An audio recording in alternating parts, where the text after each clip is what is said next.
Hello everyone, welcome back to my channel sari kuch miracle by threads. Friends, ಇವತ್ತೊಂದು different ಆಗಿರೋ ಸ್ಯಾರಿ ಕುಚ್ ಡಿಸೈನ್ನ ತೋರಿಸ್ಕೊಡ್ತೀನಿ, ನೋಡೋಣ ಬನ್ನಿ. ಇದಕ್ಕೆ ನಾನು ರಿಂಗ್ ಬೀಡ್ ಮತ್ತು ಸ್ಮಾಲ್ ಸೈಜ್ ಬೀಡ್ಸ್ನ ತೊಗೊಂಡಿದ್ದೀನಿ. ನೋಡಿ, ರಿಂಗ್ ಬೀಡ್ ಒಳಗಡೆ ಹೋಗೋ ಥರ ಯಾವುದೇ ಫ್ಲವರ್ ಬೀಡ್ ಆಗಿರ್ಬೋದು, ರೌಂಡ್ ಬೀಡ್ಸ್ ಆಗಿರ್ಬೋದು, ಯಾವುದಿದೆ ನಿಮ್ಮ ಹತ್ರ ಅದನ್ನೇ ತಗೊಳ್ಳಿ. ಹಾಗೆ ಟುಲಿಪ್ ಬ್ರ್ಯಾಂಡ್ ಅವ್ರದ್ದು ನೀಡರ್ ನಂಬರ್ 10ನ ತಗೊಳ್ತಾ ಇದ್ದೀನಿ. ನಾನು ರೆಗ್ಯುಲರಾಗಿ ಇದೇ ನೀಡಲ್ಲಿ ಯೂಸ್ ಮಾಡ್ಕೊಳ್ಳೋದು. ಮತ್ತು ಆರೆಳೆ ದಾರನ ರೆಡಿ ಮಾಡಿಕೊಂಡು ತುದಿಲಿ ಗಂಟು ಕಟ್ಕೋಬೇಕು. ಬನ್ನಿ ಬಟ್ಟೆಗೆ ಹಾಕೋದು ಅಂತ ತೋರಿಸ್ತೀನಿ. ಫಸ್ಟ್ ಬಟ್ಟೆಗೆ ಕ್ರೋಶನ ಹಾಕಿ ನೋಡಿ, ದಾರನ ಈ ಥರ ಎಳ್ಕೊಂಡು ಸಿಂಗಲ್ ಕ್ರೋಶೆ ಅಥವಾ ಸಿಂಗಲ್ ಲಾಕ್ನ ಮಾಡ್ಕೋಬೇಕು. ಈ ಥರ ಸಿಂಗಲ್ ಲಾಕ್ ಆದಮೇಲೆ ನೆಕ್ಸ್ಟ್ ಪಕ್ಕದಲ್ಲೇ ಇನ್ನೊಂದು ಸಿಂಗಲ್ ಲಾಕ್ನ ಮಾಡ್ಕೋಬೇಕು. ಇದು ದಾರ ಟೈಟಾಗಿ ಕುತ್ಕೊಳ್ಳಿ ಅಂತ ನಾವು ಮಾಡ್ಕೊಳ್ಳೋದು. 2 ಟೈಮ್ಸ್ ಸಿಂಗಲ್ ಲಾಕ್ನ ಮಾಡ್ಕೊಳ್ಳೋಣ. 2 ಟೈಮ್ಸ್ ಸಿಂಗಲ್ ಲಾಕ್ ಆದಮೇಲೆ 1 2 3 4 4 ಚೈನ್ನ ಹಾಕ್ಕೊಂಡು ಇಲ್ಲಿ ನೋಡಿ 4 ಚೈನ್ನ ಹಾಕ್ಕೊಳ್ತಾ ಇದ್ದೀನಿ. ಎಲ್ಲಿ ಬರುತ್ತೆ ಅಂತ ನೋಡಿಕೊಂಡು ಸ್ಟ್ರೈಟಾಗಿಟ್ಟು ಬಟ್ಟೆಗೆ ಸಿಂಗಲ್ ಲಾಕ್ ಅಥವಾ ಸಿಂಗಲ್ ಕ್ರೋಶೆನ ಮಾಡ್ಕೋಬೇಕು. ಸಿಂಗಲ್ ಕ್ರೋಶೆ ಆದಮೇಲೆ ಮತ್ತೆ ಈಗೇನು 4 ಚೈನ್ನ ಹಾಕ್ಕೊಳ್ಳೋಣ. ನೋಡಿ, ಎಷ್ಟು ಸ್ಟಿಫಾಗಿ ಕೂತ್ಕೊಂಡಿದೆ ಇದೇ ಥರ ನೋಡಬೇಕು. ಈಗೇನು ಮತ್ತೆ 4 ಚೈನ್ನ ಹಾಕ್ಕೊಳ್ತಾ ಇದ್ದೀನಿ. ಅದು ಅಷ್ಟೇ ಸ್ಟ್ರೈಟಾಗಿಟ್ಟು ಸಿಂಗಲ್ ಕ್ರೋಶೆ ಅಥವಾ ಸಿಂಗಲ್ ಲಾಕ್ನ ಮಾಡ್ಕೋಬೇಕು. ನೀವು ಇದನ್ನು ಮಾಡಬೇಕಾದ್ರೆ ಸ್ಯಾರಿ ಸುಕ್ಕಾಗದೇ ಇರೋ ರೀತಿಯಲ್ಲಿ ನೋಡಿಕೊಂಡು ಮಾಡ್ಕೊಳ್ಳಿ ಚೈನ್ನ ಹಾಕ್ಕೋಬೇಕಾದ್ರೆ. ಮತ್ತೆ ಈಗೇನು 4 ಚೈನ್ನ ಹಾಕ್ಕೊಳ್ಳೋಣ. ಸ್ಟ್ರೈಟಾಗಿಟ್ಟು ಎಲ್ಲಿ ಬರುತ್ತೆ ಅಂತ ನೋಡಿಕೊಂಡು ಸಿಂಗಲ್ ಕ್ರೋಶೆ ಅಥವಾ ಸಿಂಗಲ್ ಲಾಕ್ನ ಮಾಡ್ಕೊಳ್ಳೋಣ. ನೋಡಿ, 3 ಟೈಮ್ಸು 4 ಚೈನ್ನ ಹಾಕ್ಕೊಂಡಿದ್ದೀನಿ ನಾನಿಲ್ಲಿ. 3 ಟೈಮ್ಸ್ ಆದಮೇಲೆ ದಾರನ ಮೇಲ್ ಮಾಡಿ ಈ ರಿಂಗ್ ಬೀಡ್ಸ್ ಒಳಗಡೆ ರೌಂಡ್ ಬೀಡ್ಸ್ ತೊಗೊಂಡಿದ್ದೀನಿ ಅಲ್ವಾ ನಾನು, ಫ್ಲವರ್ ಬೀಡು, ಆ ಫ್ಲವರ್ ಬೀಡನ್ನ ಇನ್ಸರ್ಟ್ ಮಾಡಿ ದಾರದೊಳಗಡೆ ಇನ್ಸರ್ಟ್ ಮಾಡಬೇಕು. ನೋಡಿ, ದಾರದಲ್ಲಿ ಇನ್ಸರ್ಟ್ ಆದಮೇಲೆ ಬೀಡ್ ಇನ್ಸರ್ಟ್ ಆದಮೇಲೆ ಬೀಡ್ ಲಾಕ್ನ ಮಾಡ್ಕೋಬೇಕು. ಬೀಡ್ ಇನ್ಸರ್ಟ್ ಆದಮೇಲೆ ಬೀಡ್ ಲಾಕ್ನ ಮಾಡ್ಕೋಬೇಕು. ಬೀಡ್ ಲಾಕ್ ಆದಮೇಲೆ ನೋಡಿ, ಬಟ್ಟೆಗೆ ಸ್ಟ್ರೈಟಾಗಿಟ್ಟು ಎಲ್ಲಿ ಬರುತ್ತೆ ಅಂತ ನೋಡಿಕೊಂಡು ಬಟ್ಟೆಗೆ ಲಾಕ್ನ ಮಾಡ್ಕೊಳ್ಳೋಣ. ಬಟ್ಟೆಗೆ ಲಾಕ್ ಆದಮೇಲೆ ಈಗೇನು 1 2 3 4 ಚೈನ್ನ ಹಾಕ್ಕೊಂಡು ಅದು ಅಷ್ಟೇ ಬಟ್ಟೆಗೆ ಸ್ಟ್ರೈಟಾಗಿಟ್ಟು ಎಲ್ಲಿ ಬರುತ್ತೆ ಅಂತ ನೋಡಿಕೊಂಡು ಬಟ್ಟೆಗೆ ಲಾಕ್ನ ಮಾಡ್ಕೋಬೇಕು. ಬಟ್ಟೆಗೆ ಲಾಕ್ ಆದಮೇಲೆ ಈಗೇನು 4 ಚೈನ್ನ ಹಾಕ್ಕೊಳ್ಳೋಣ. ನೋಡಿ, ಸ್ಟಾರ್ಟಿಂಗಲ್ಲಿ 3 ಟೈಮ್ಸ್ 4 ಚೈನ್ ಹಾಕಿದ್ದೀನಿ, ಆಮೇಲೆ ಬೀಡನ್ನ ಹಾಕಿದ್ದೀನಿ. ಈಗೇನು ಮತ್ತೆ 4 ಚೈನ್ನ ಹಾಕ್ಕೊಳ್ತಾ ಇದ್ದೀನಿ. ಈಗ 4 ಚೈನ್ನ ಹಾಕ್ಕೊಂಡು ಎಲ್ಲಿಗೆ ಬರುತ್ತೆ ಅಂತ ನೋಡಿಕೊಂಡು ಸ್ಟ್ರೈಟಾಗಿಟ್ಟು ಲಾಕ್ನ ಮಾಡ್ಕೋಬೇಕು. ಲಾಕ್ ಆದಮೇಲೆ ಈಗೇನು 4 ಚೈನ್ನ ಹಾಕ್ಕೊಳ್ಳೋಣ. 1 2 3 4 4 ಚೈನ್ ಆದಮೇಲೆ ಅದು ಅಷ್ಟೇ ಸ್ಟ್ರೈಟಾಗಿಟ್ಟು ಎಲ್ಲಿ ಬರುತ್ತೆ ಅಂತ ನೋಡಿಕೊಂಡು ಬಟ್ಟೆಗೆ ಸಿಂಗಲ್ ಕ್ರೋಶೆ ಅಥವಾ ಸಿಂಗಲ್ ಲಾಕ್ನ ಮಾಡ್ಕೋಬೇಕು. ಈಗೇನು 4 ಚೈನ್ನ ಹಾಕ್ಕೊಳ್ಳೋಣ. ನೋಡಿ, 1 2 3 4 4 ಚೈನ್ನ ಹಾಕ್ಕೊಂಡು ಅದು ಅಷ್ಟೇ ಸ್ಟ್ರೈಟಾಗಿಟ್ಟು ಎಲ್ಲಿ ಬರುತ್ತೆ ಅಂತ ನೋಡಿಕೊಂಡು ಲಾಕ್ನ ಮಾಡ್ಕೋಬೇಕು. ಫ್ರೆಂಡ್ಸ್ ನೋಡಿ, ಇದು 4 ಚೈನ್ನ ಹಾಕ್ಕೊಳ್ಳೋದು ನಾವು. 4 ಚೈನ್ನ ಹಾಕಿ ಲಾಕ್ ಮಾಡ್ತೀವಲ್ವ, ಇದು ಸ್ವಲ್ಪ ಒಂದು ಪಾಯಿಂಟ್ ಒಳಗೇ ಲಾಕ್ ಮಾಡಿಬೇಕಾದ್ರೆ ಜಾಸ್ತಿ ಟೈಟಾಗಿ ಮಾಡ್ಕೋಬೇಡಿ, ಸ್ಯಾರಿ ಸುಕ್ಕಾಗೋ ಚಾನ್ಸಸ್ ಇರುತ್ತೆ. ಸೊ ಹಾಗಾಗಿ ಬೇಸ್ ಲೈನ್ನ ನಾವು ಎಷ್ಟು ನೀಟಾಗಿ ಮಾಡ್ತೀವಿ, ನೆಕ್ಸ್ಟ್ ಸ್ಟೆಪ್ಪು ಅಷ್ಟೇ ಫಿನಿಶಿಂಗ್ ನೀಟಾಗಿ ಬರುತ್ತೆ. ಸೊ ಬೇಸ್ ಲೈನ್ನ ನೀಟಾಗಿ ನೋಡಿಕೊಂಡು ಮಾಡ್ಕೊಳ್ಳಿ. ಸೊ ಈಗ ನಾನಿಲ್ಲಿ 4 ಚೈನ್ನ ಸ್ಟಾರ್ಟಿಂಗಲ್ಲಿ 3 ಟೈಮ್ಸ್ ಹಾಕಿದ್ದೀನಿ, ಆಮೇಲೆ ಬೀಡ್ ಹಾಕಿದ್ದೀನಿ, ಆಮೇಲೆ 4 ಚೈನ್ನ 5 ಟೈಮ್ಸ್ ಹಾಕಿದ್ದೀನಿ. ಬೀಡ್ ಆದಮೇಲೆ ನಾನು 5 ಟೈಮ್ಸು 4 ಚೈನ್ನ ಹಾಕಿದ್ದೀನಿ. 5 ಟೈಮ್ಸ್ 4 ಚೈನ್ ಆದಮೇಲೆ ಮತ್ತೆ ಈಗೇನು ಬೀಡನ್ನ ಹಾಕ್ಕೊಳ್ಳೋಣ. ಬೀಡ್ ಹಾಕ್ಕೊಂಡು ಬೀಡ್ ಲಾಕ್ನ ಮಾಡ್ಕೊಳ್ಳೋಣ. ಬೀಡ್ ಇನ್ಸರ್ಟ್ ಆದಮೇಲೆ ಬೀಡ್ ಲಾಕ್ನ ಮಾಡ್ಕೋಬೇಕು. ಬೀಡ್ ಲಾಕ್ ಆದಮೇಲೆ ಬಟ್ಟೆಗೆ ಸ್ಟ್ರೈಟಾಗಿಟ್ಟು ಎಲ್ಲಿ ಬರುತ್ತೆ ಅಂತ ನೋಡಿಕೊಂಡು ಬಟ್ಟೆಗೆ ಲಾಕ್ನ ಮಾಡ್ಕೊಳ್ಳೋಣ. ಬಟ್ಟೆಗೆ ಲಾಕ್ ಆದಮೇಲೆ ನೋಡಿ, ಈ ಥರ ಕಾಣಿಸುತ್ತೆ. ಇದೇ ಥರ ಕಂಟಿನ್ಯೂ ಮಾಡಿ. ನಾನು ಇದೇ ಥರ ಕಂಟಿನ್ಯೂ ಮಾಡಿದ್ದೀನಿ. ಸೆಕೆಂಡ್ ಸ್ಟೆಪ್ಪಿಗೆ ನೋಡಿ, ಸೇಮ್ ಕಲರ್ ಥ್ರೆಡ್ಡೇ ತೊಗೊಂಡಿದ್ದೀನಿ. ಸ್ಟಾರ್ಟಿಂಗ್ ಎಲ್ಲಿ ಲಾಕ್ ಮಾಡಿದ್ದೆ ಅಲ್ವಾ, ಸ್ಟಾರ್ಟಿಂಗ್ ಹೋಲಲ್ಲಿ, ಅದೇ ಹೋಲಿಗೆ ಹೋಗಿ ಸಿಂಗಲ್ ಲಾಕ್ ಅಥವಾ ಸಿಂಗಲ್ ಕ್ರೋಶೆನ ಮಾಡ್ಕೋಬೇಕು.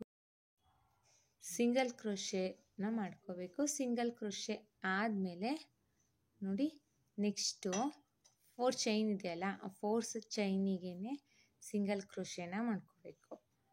1 ಟೈಮ್ ಸಿಂಗಲ್ ಕ್ರೋಶೆ ಮಾಡ್ಕೊಂಡಿದ್ದೀನಿ, 2 ಟೈಮ್ಸ್ ಮತ್ತು ಇನ್ನೊಂದು ಟೈಮ್ಸ್ ಸಿಂಗಲ್ ಕ್ರೋಶೆನ ಮಾಡ್ಕೊಳ್ಳೋಣ. 4 ಚೈನ್ ಏನು ಗ್ಯಾಪ್ ಇದೆ ಅಲ್ವಾ, 4 ಚೈನಲ್ಲಿ ನಾನು 3 ಟೈಮ್ಸ್ ಸಿಂಗಲ್ ಕ್ರೋಶೆನ ಮಾಡ್ಕೊಂಡಿದ್ದೀನಿ. ನೋಡಿ ಇಲ್ಲಿ 3 ಟೈಮ್ಸ್ ಸಿಂಗಲ್ ಕ್ರೋಶೆನ ಮಾಡ್ಕೊಂಡಿದ್ದೀನಿ. ಈಗ ನೋಡಿ ಸೂಜಿ ಮೇಲೆ ಒಂದ್ಸಲಿ ದಾರನ ತಗೊಂಡು ನೆಕ್ಸ್ಟು 4 ಚೈನ್ ಗ್ಯಾಪಿಗೆ ಹೋಗಿ 3 ಲೂಪ್ ಆಗುತ್ತೆ. ಎರಡರಲ್ಲೊಂದು 2 ಟೈಮ್ಸ್ನ ತಗೋಬೇಕು. ಸೊ ಡಬಲ್ ಕ್ರೋಶೆ ಆಗುತ್ತೆ. ಮತ್ತೆ ನೋಡಿ ಸೂಜಿ ಮೇಲೆ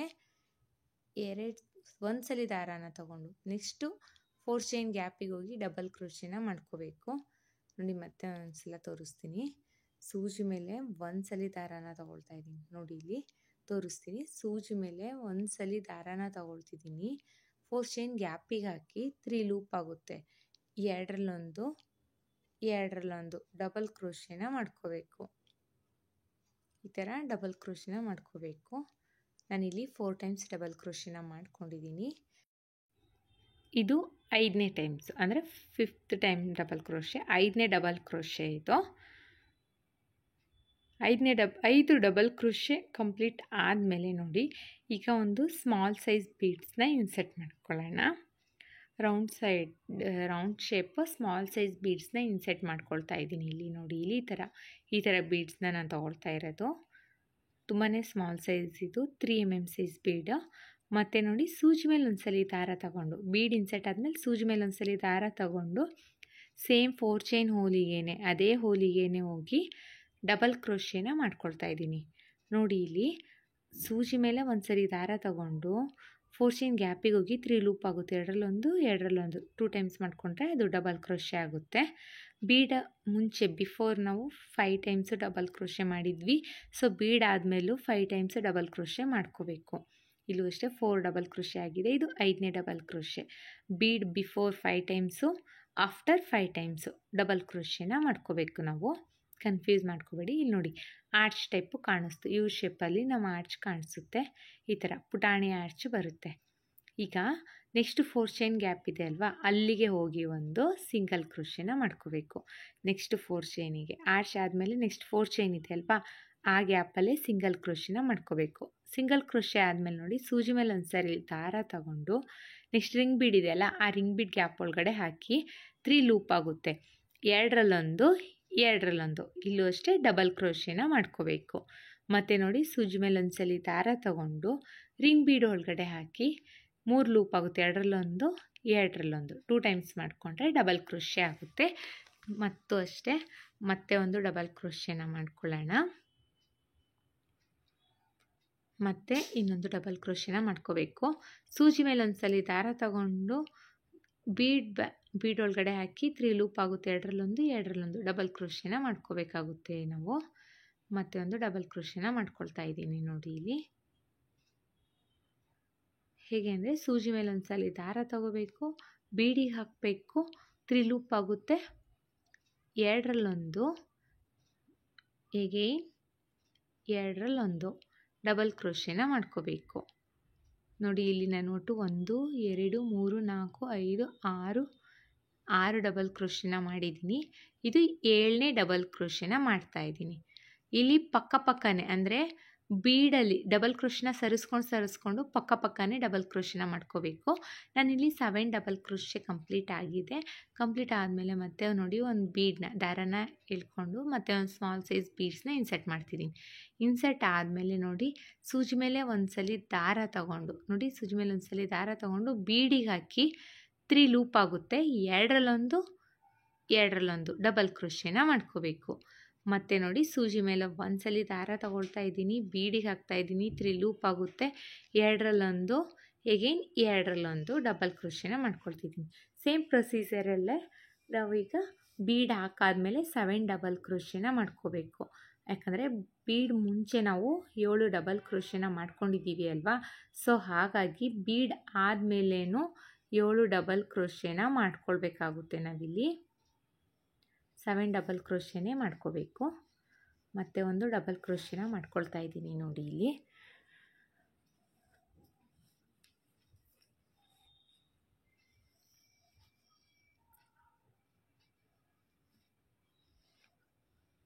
ಮತ್ತೆ ಒಂದು ಡಬಲ್ ಕ್ರೋಶೆನ ಮಾಡ್ಕೊಳ್ಳೋಣ.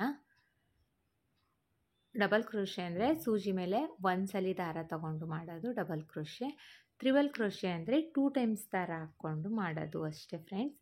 ಇದರಲ್ಲೇನು ಜಾಸ್ತಿ ಡಿಫ್ರೆನ್ಸ್ ಇರೋದಿಲ್ಲ. ಮತ್ತೆ ಒಂದು ಡಬಲ್ ಕ್ರೋಶೆನ ಮಾಡ್ಕೊಳ್ಳೋಣ. ಒಟ್ಟು ನಾವಿಲ್ಲಿ 14 ಡಬಲ್ ಕ್ರೋಶೆನ ಮಾಡ್ಕೋಬೇಕು. 7 ಡಬಲ್ ಕ್ರೋಶೆ ಆದಮೇಲೆ ಬೀಡನ್ನ ಹಾಕ್ತೀವಿ, ಆಮೇಲೆ 7 ಡಬಲ್ ಕ್ರೋಶೆನ ಮಾಡ್ತೀವಿ. ನೋಡಿ ಇಲ್ಲಿ ಆರ್ಚ್ ಪೂರ್ತಿ ಕಂಪ್ಲೀಟ್ ಆಗಲಿಕ್ಕೆ ಒಟ್ಟು 14 ಡಬಲ್ ಕ್ರೋಶೆ ಬೇಕಾಯಿತು. ಆದಮೇಲೆ ನೋಡಿ ನೆಕ್ಸ್ಟು 4 ಚೈನ್ ಗ್ಯಾಪಿಗೆ ಒಂದು ಸಿಂಗಲ್ ಕ್ರೋಶೆನ ಮಾಡ್ಕೋಬೇಕು. ನೋಡಿ ಡಿಸೈನ್ ಈ ಥರ ಕಾಣಿಸುತ್ತೆ. ಫಸ್ಟು ಪುಟಾಣಿ ಆರ್ಚಿಗೆ ನಾವು 10 ಡಬಲ್ ಕ್ರೋಶೆನ ಮಾಡಿದ್ವಿ. ನೆಕ್ಸ್ಟು ಬೀಡಿರೋ ಇದಕ್ಕೆ ನಾವು 14 ಡಬಲ್ ಕ್ರೋಶೆನ ಮಾಡಿದ್ದೀವಿ. ನೆಕ್ಸ್ಟ್ ಇಲ್ಲೂ ಅಷ್ಟೇ. ನೆಕ್ಸ್ಟು ಸಿಂಗಲ್ ಕ್ರೋಶೆ ಆದಮೇಲೆ ಸೂಜಿ ಮೇಲೆ ಒಂದ್ಸಲಿ ದಾರ ತಗೊಂಡು ಪಕ್ಕದಲ್ಲಿರೋ 4 ಚೈನ್ ಗ್ಯಾಪಿಗೆ ಡಬಲ್ ಕ್ರೋಶೆನ ಮಾಡಬೇಕು. ಇಲ್ಲೂ ಅಷ್ಟೇ ನಾವು 5 ಡಬಲ್ ಕ್ರೋಶೆ ಆದಮೇಲೆ ಬೀಡನ್ನ ಹಾಕಬೇಕು. ಕನ್ಫ್ಯೂಸ್ ಮಾಡ್ಕೋಬೇಡಿ. ಸ್ಟಾರ್ಟಿಂಗಲ್ಲಿ 5 ಡಬಲ್ ಕ್ರೋಶೆ ಆದಮೇಲೆ ಬೀಡನ್ನ ಹಾಕ್ತೀವಿ. ಬೀಡಿರೋ ಜಾಗದಲ್ಲಿ 7 ಡಬಲ್ ಕ್ರೋಶೆ ಆದಮೇಲೆ ಬೀಡನ್ನ ಹಾಕ್ತೀವಿ ಅಷ್ಟೇ ನಾವು.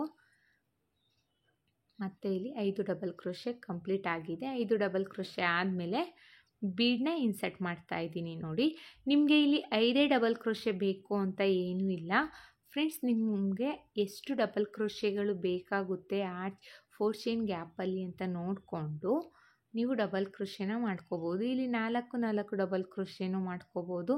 ಇಲ್ಲ ಅಂದರೆ 5 ಮಾಡ್ಕೊಳ್ಳಿ, ಇಲ್ಲ 6 ಡಬಲ್ ಕ್ರೋಶೆ ಆದಮೇಲೆ ಬೀಡನ್ನ ಹಾಕ್ಕೊಳ್ಳಿ. ನಿಮಗೆ ಹೇಗೆ ಕಂಫರ್ಟಬಲ್ ಇರುತ್ತೆ, ಚೈನ್ ಎಷ್ಟು ಲೆಂತಿಯಲ್ಲಿ ಇರುತ್ತೆ ಅಂತ ನೋಡಿಕೊಂಡು ನೀವು ನಂಬರ್ ಆಫ್ ಡಬಲ್ ಕ್ರೋಶೆನ ಮಾಡ್ಕೊಳ್ಬೋದು. ಬಟ್ ಎಷ್ಟು ಡಬಲ್ ಕ್ರೋಶೆನ ಮಾಡಿದ್ದೀವಿ ಅಂತ ಕೌಂಟ್ ಇಟ್ಕೊಂಡು ನೆಕ್ಸ್ಟ್ ಎಲ್ಲ ಆರ್ಚ್ಗಳಲ್ಲೂ ಸೇಮ್ ಡಬಲ್ ಕ್ರೋಶೆನ ಮಾಡ್ಕೊಳ್ತಾ ಹೋಗಬೇಕಾಗುತ್ತೆ. ಡಿಸೈನ್ ಸೇಮ್ ಇರುತ್ತೆ, ನಂಬರ್ ಆಫ್ ಡಬಲ್ ಕ್ರೋಶೆಗಳು ಮಾತ್ರ ಚೇಂಜ್ ಇರುತ್ತೆ ಫ್ರೆಂಡ್ಸ್ ಆಗ. ಸೊ ಆರ್ಚ್ ನೋಡಿ ಈಗ ನಾನಿಲ್ಲಿ 1 2 3 4 5 ಡಬಲ್ ಕ್ರೋಶೆಗಳು ಕಂಪ್ಲೀಟ್ ಮಾಡಿದ್ದೀನಿ. ಈಗ ನೋಡಿ ನೆಕ್ಸ್ಟ್ 4 ಚೈನ್ ಗ್ಯಾಪಿಗೆ ಸಿಂಗಲ್ ಕ್ರೋಶೆನ ಮಾಡ್ತಾಯಿದ್ದೀನಿ. ಒಂದು ಸಿಂಗಲ್ ಕ್ರೋಶೆ ಮತ್ತು ಇನ್ನೊಂದು ಸಿಂಗಲ್ ಕ್ರೋಶೆನ ಮಾಡ್ತೀನಿ. ಈಗೇನು ಮತ್ತು ಇನ್ನೊಂದು ಸಿಂಗಲ್ ಕ್ರೋಶೆನೂ ಮಾಡ್ಕೊಳ್ತಾ ಇದ್ದೀನಿ. ಇದು ಬಂದು ನಾವು ಕುಚ್ಚು ಕಟ್ಟಲಿಕ್ಕೆ ಅಂತ. ಸೊ ಹಾಗಾಗಿ ಸ್ಟಾರ್ಟಿಂಗಲ್ಲಿ ನಾನು 3 ಟೈಮ್ಸ್ ಸಿಂಗಲ್ ಕ್ರೋಶೆ ಮಾಡಿದ್ದೀನಿ ಅಲ್ವಾ, ಇದು ಎಂಡಿಂಗ್ ಅಂದರೆ ಒಂದು ಡಿಸೈನ್ ಎಂಡಿಂಗ್ ಇದು. ಸೊ ಹಾಗಾಗಿ ಇಲ್ಲೂ ಅಷ್ಟೇ 3 ಟೈಮ್ಸ್ ಸಿಂಗಲ್ ಕ್ರೋಶೆನ ಮಾಡ್ತಾಯಿದ್ದೀನಿ. ಸಿಂಗಲ್ ಕ್ರೋಶೆ ಆದಮೇಲೆ 3 ಟೈಮ್ಸು ನೆಕ್ಸ್ಟು 4 ಚೈನ್ ಗ್ಯಾಪಿಗೆ ಹೋಗಿ ಡಬಲ್ ಕ್ರೋಶೆನ ಮಾಡ್ಕೋಬೇಕು. ನೋಡಿ ಮತ್ತೆ ಒಂದು ಡಬಲ್ ಕ್ರೋಶೆನ ಮಾಡ್ಕೊಳ್ತಾ ಇದ್ದೀನಿ. ಇಲ್ಲೂ ಅಷ್ಟೇ 5 ಟೈಮ್ಸು ಡಬಲ್ ಕ್ರೋಶೆ ಆದಮೇಲೆ ಒಂದು ಬೀಡನ್ನ ಇನ್ಸರ್ಟ್ ಮಾಡ್ಕೋಬೇಕು. 3 ಟೈಮ್ಸ್ ಡಬಲ್ ಕ್ರೋಶೆ ಆಗಿದೆ. ಇದು 4ನೇ ಡಬಲ್ ಕ್ರೋಶೆನ ಮಾಡ್ತಾಯಿದ್ದೀನಿ. ನೋಡಿ 5 ಡಬಲ್ ಕ್ರೋಶೆ ಆದಮೇಲೆ ತೋರಿಸ್ತೀನಿ. 5 ಡಬಲ್ ಕ್ರೋಶೆ ಕಂಪ್ಲೀಟ್ ಆಗಿದೆ. ಕಂಪ್ಲೀಟ್ ಆದಮೇಲೆ ಒಂದು ಬೀಡನ್ನ ಇನ್ಸರ್ಟ್ ಮಾಡ್ಕೊಳ್ತೀನಿ. ನೋಡಿ 5 ಡಬಲ್ ಕ್ರೋಶೆ ಕಂಪ್ಲೀಟ್ ಆಗಿದೆ. ಈಗ ಒಂದು ಸ್ಮಾಲ್ ಸೈಜ್ ಬೀಡ್ಸ್ನ ಇನ್ಸರ್ಟ್ ಮಾಡೋಣ. ಸ್ಮಾಲ್ ಸೈಜ್ ಬೀಡ್ಸ್ ಇನ್ಸರ್ಟ್ ಮಾಡ್ಕೊಳ್ತಾ ಇದ್ದೀನಿ. ಇನ್ಸರ್ಟ್ ಆದಮೇಲೆ ಮತ್ತೆ ಅಗೇನ್ ಸೂಜಿ ಮೇಲೆ ಒಂದ್ಸಲಿ ದಾರ ತಗೋಬೇಕು.